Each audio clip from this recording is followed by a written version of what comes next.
గోదావరి జిల్లాలో కాంగ్రెస్ పార్టీని బలోపేతం చేయడానికి ప్రణాళికలు సిద్ధంగా ఉన్నాయని గిడుగు రుద్రరాజు తెలిపారు.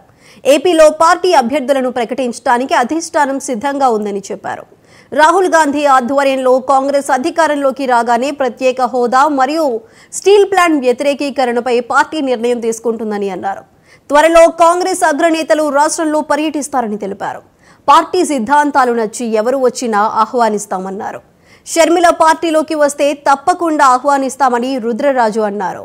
శ్రీ మల్లికార్జున ఖార్గే గారు, రాహుల్ గాంధీ గారు, మా general secretary incharge organisation KC Venugopal గారు, ఆంధ్రప్రదేశ్ వ్యవహారాల ఇన్ఛార్జిగా నూతనంగా నియమించబడినటువంటి మాణిక్యం ఠాగూర్ గారు, ఆంధ్రప్రదేశ్లో కాంగ్రెస్ పార్టీని వచ్చేటువంటి జనరల్ ఎలక్షన్స్కి ప్రిపేర్ చేయడం కోసం శాసనసభ మరియు పార్లమెంట్ ఎన్నికల్లో ప్రిపేర్డ్నెస్ కోసం, ఎన్నికలుగా సన్నాహం కోసం ఒక మీటింగ్ని ఢిల్లీలో ఏర్పాటు చేశారు.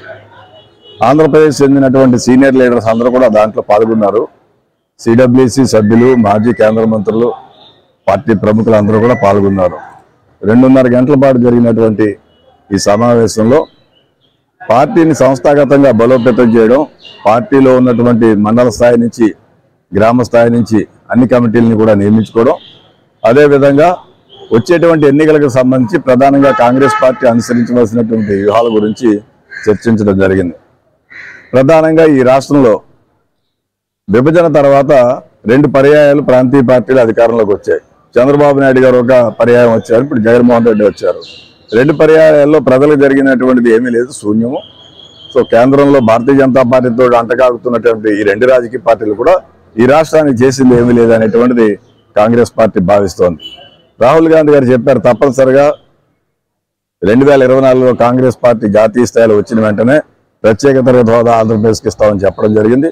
అదేవిధంగా స్టీల్ ప్లాంట్ని ప్రైవేటీకరణ వ్యతిరేకిస్తూ కూడా కాంగ్రెస్ పార్టీ నిర్ణయం తీసుకుంటుంది.